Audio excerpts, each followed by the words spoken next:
जय श्री राम। मैं आचार्य उमेश मिश्रा।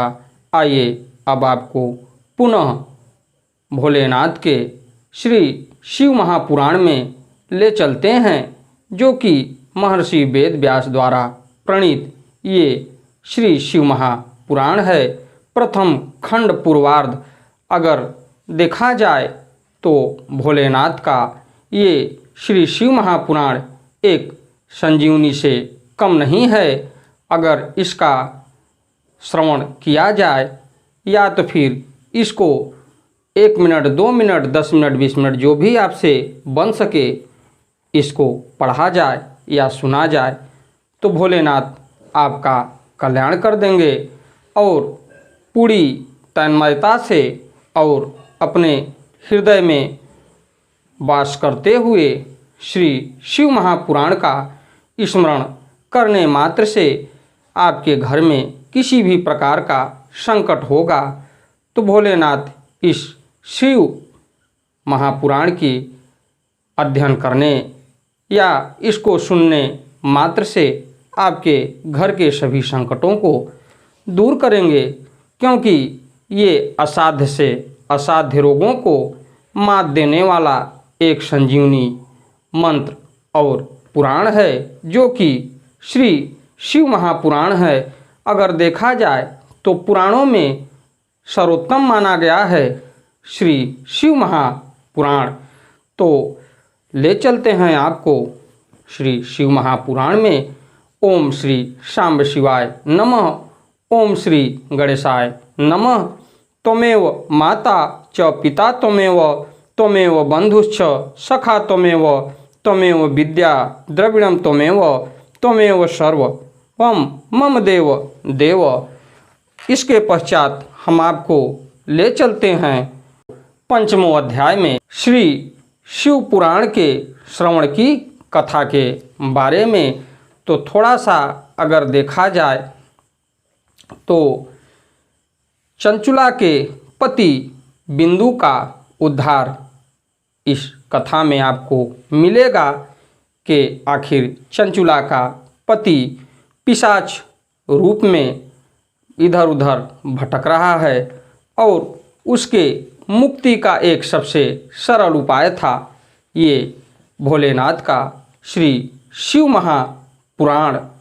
तो इस पुराण को पढ़ने सुनने से पहले, इस कथा को आपको सुनाने से पहले मैं विघ्नों को हरने वाले भगवान गणेश और विद्या की प्रदायिनी माँ सरस्वती के चरणों में शीश नवाते हुए विनम्र निवेदन करूँगा और प्रार्थना करूँगा कि हमारे देश संसार में जहाँ भी धार्मिक कार्यक्रम हो रहा हो या श्री शिव महापुराण की कथा हो रही हो, उसे संपन्न करने में अपना पूर्ण योगदान प्रदान करें। उसके साथ साथ हमारे इस शिव महापुराण को पढ़ने और आपको इसका कथा सुनाने में हमारा सहयोग करते रहें, जिससे हम आपके बीच में इस श्री शिव महापुराण की कथा को ले चलूं तो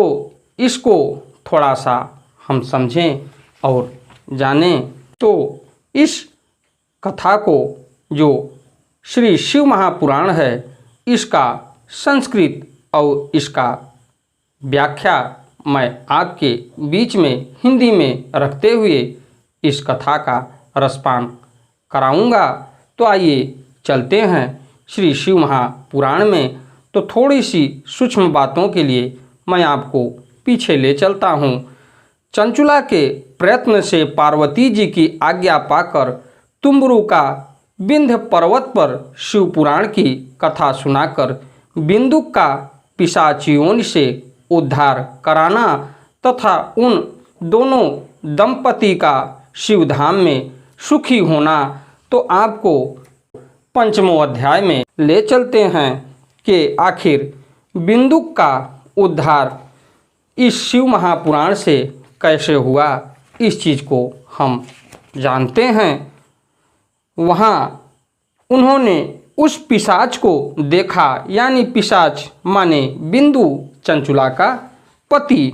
उसका शरीर विशाल था और उसकी ठोड़ी बहुत बड़ी थी। वह कभी हंसता, कभी रोता और कभी उछलता था। उसकी आकृति बड़ी विकराल थी। भगवान शिव की उत्तम कीर्ति का गान करने वाले महाबली तुमरू ने उस अत्यंत भयंकर पिशाच को बलपूर्वक पासों द्वारा बांध लिया। उसके पश्चात अगर देखा जाए तो अथो शिव पुराणस्य वाचनार्थ स तुम्बरूह निश्चत्य रचनाम चक्रे महोत्सव व समन्विताम पिशाचम तारितुम दिव्याः शासना तुम्बरूर्गतः विंध्यम शिवपुराणम स हृदय श्रवयितुं परम इति कोलाहलो जातः सर्वलोकेषु वै महान् तत्र तक्षण वाणार्थ ययुर्देव वर्षयो द्रुतं समाजस्त्र परमोध्व तश्चाशीष च भावुवः तेषां शिवपुराणस्य गतानां श्रोतु मादरात्। अगर देखा जाए तो तदंतर तुम्बरू ने शिव पुराण की कथा बाँचने का निश्चय करके महोत्सव युक्त स्थान और मंडप आदि की रचना की।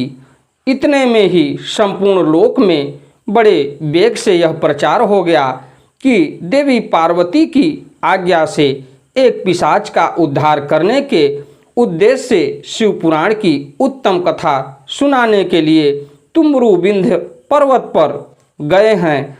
तब तो उस कथा को सुनने के लोभ से बहुत से देवता और ऋषि भी शीघ्र ही वहां जा पहुँचे। आदरपूर्वक शिव पुराण सुनने के लिए आए हुए लोगों का उस पर्वत पर बड़ा अद्भुत और कल्याणकारी समाज जुट गया। उसके पश्चात पिशाचमथं तम पाशैर्बद्धवा समुपवेशस्य च तुम्बरू वरबल किलहस्तो जगो गौरी पतेः कथाम् आरभ्य संहितामार्गं सप्तमी संहितावधि स्पष्टं शिवपुराणश्रवणं हि समाहात्यमं समावदत्। श्रुत्वा शिवपुराणं तु सप्तसंहित मादरात् विभुवः सुकृतार्थस्ते सर्वे श्रोतार एव हि स पिशाचो महापुण्यं श्रुत्वा शिवपुराणकं विधुव कल सम सर्व जहो पैशाचिकं वपुः दिव्यारूपो बभूवासु गौरवर्ण शीतांबुसुकः सर्वालंकारदीप्ता ग स्त्रेत्र नेत्र च चंद्रशेखरः दिव्यं दिव्य वपुर्भूत्वा तया स निज कांतया जगौ स्वयमपि श्रीमाश्चयतिरं पार्वती पतेः। उसके पश्चात देखा जाए तो तत्पश्चात तुम्बरू ने उस पिशाच को पासों से बांधकर आसन पर बिठाया और हाथों में वीणा लेकर गौरीपति की कथा का गान आरंभ किया।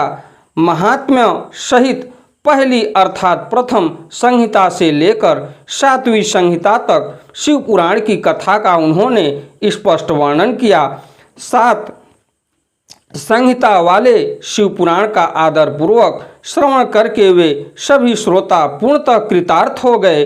उस परम पुण्यमय शिव पुराण को सुनकर उस पिशाच ने अपने सारे पापों को धोकर उस पैशाचिक शरीर को त्याग दिया। शीघ्र ही उसका रूप दिव्य हो गया, अंग कांति गौरवपूर्ण की हो गई। शरीर पर श्वेत वस्त्र तथा सब प्रकार के पुरुषोचित आभूषण उसके अंगों को उदासित करने लगे। वह त्रिनेत्रधारी चंद्र शेखर रूप हो गया। इस प्रकार दिव्य देहधारी होकर श्रीमान बिंदु अपनी भार्या चंचुला के साथ स्वयं भी पार्वती पति भगवान शिव के दिव्य चरित्र का गुणगान करने लगा। उसकी स्त्री को इस प्रकार दिव्य रूप से सुशोभित देखकर वे सभी देवता और ऋषि बड़े विस्मित हुए। उनका चित्त परमानंद से परिपूर्ण हो गया। तद धूमिति संतृष्ट्वा सर्वे देवर्ष यश्च ते बभूव वर्गीस्मत् ताश्चित्ते परमानंद संयुताः सुकृतार्थ महेशस्य श्रुत्वा चरित मद्दुतम स्वयं स्वहम धाम ययु प्रीत्याशंसत शंकरम यशः बिंदुगः सोपि दिव्यात्मा सुविमान स्थितः सुखी स्व कांता पार्श्वग्रह श्री मांजू शुभे तिव खस्मितः। उसके पश्चात देखा जाए तो ऋषि बड़े विस्मित हुए और उनका चित्त परमानंद से परिपूर्ण हो गया। भगवान महेश्वर का वह अद्भुत चरित्र सुनकर वे सभी श्रोता परम कृतार्थ हो प्रेम पूर्वक श्री शिव का यशोगान करते हुए अपने अपने धाम को चले गए। उसके पश्चात दिव्य रूपधारी श्रीमान बिंदुक भी सुंदर विमान पर अपनी प्रियतमा के पास बैठकर सुख पूर्वक आकाश में स्थित हो परम शोभा पाने लगा। उसके पश्चात देखा जाए तो अथ गायन महेशस्य सगुणान सु मनोहरान सतंबुरु जग गामासु सकांतः शंकरम पदम सु सत्कृतो महेशेन पार्वत्या च स बिंदुगः स्वगणस्य कृतः प्रीत्या शाभवद्दि रिजा सखीः। इसके पश्चात अगर देखा जाए तो तदंतर महेश्वर के सुंदर एवं मनोहर गुणों का गान करता हुआ वह अपनी प्रियतमा तथा तुमरूक के साथ शीघ्र ही शिवधाम में जा पहुँचा। वहाँ भगवान महेश्वर तथा पार्वती देवी ने प्रसन्नतापूर्वक बिंदु का बड़ा सत्कार किया और उसे अपना गण बना लिया। तस्मिन् लोके परमानंदे धनज्योतिषी या शस्यते लब्ध्वा निवासम चलम लभेते परमं सुखम इत्येतत् कथितं पुण्यमिति हास मघापहम शिवा शिव परमानंदम निर्मलम भक्ति वर्धनम य इदम श्रीणु यादभव क्यत्वा कीर्तियेदा समाहितः स भक्त्वा विपुलान भोगानंते मुक्ति मवाप्युनु याद। इसके पश्चात देखा जाए तो बिंदुक का बड़ा सत्कार किया और उसे अपना गण बना लिया। उसकी पत्नी चंचुला पार्वती जी की सखी हो गई। उस घनी भूत ज्योति स्वरूप परमानंद मैं सनातन धाम में अविचल निवास पाकर वे दोनों दंपति परम सुखी हो गए। यह उत्तम इतिहास मैंने आपको सुनाया जो पापों का नाश करने वाला, उमा महेश्वर को आनंद देने वाला, अत्यंत पवित्र तथा उनमें भक्ति बढ़ाने वाला है। जो इसे भक्तिपूर्वक सुनता है अथवा एकाग्रचित्त होकर इसका पाठ करता है वह अनेक सांसारिक सुखों को भोग कर अंत में मुक्ति प्राप्त करता है। इसके पश्चात देखा जाए तो इति स्कांदे महापुराणे शिवपुराण महात्मा में बिंदुग सद गति वर्णनम नाम पंचमो अध्याय। इस प्रकार स्कंद महापुराण के अंतर्गत श्री शिव महापुराण महात्म्य में बिंदुग सद गति वर्णन नामक 5वां अध्याय हमारा पूर्ण हुआ। इस कथा के साथ मैं अपनी वाणी को विराम देता हूँ। अगली कथा को लेके मैं आपसे फिर मिलूँगा 6ठे अध्याय में। तो हमारे कथा में अगर कहीं से त्रुटि हो, किसी प्रकार की कमी हो तो मैं भोलेनाथ से क्षमा प्रार्थी हूँ कि मैं अपने मुखार बिंदु से इस कथा को आपको सुनाऊं। और हमारी कथा अगर आपको अच्छी लगे तो हमारे वीडियो को लाइक करिए, शेयर करिए, चैनल को सब्सक्राइब करिए अगली कथा को लेकर मैं 6ठे अध्याय में आपसे फिर मिलता हूँ। भोलेनाथ की कृपा आप पर बनी रहे, उसके साथ साथ प्रभु श्री राम की कृपा आप पर बनी रहे। आपका दिन मंगलमय हो। धन्यवाद।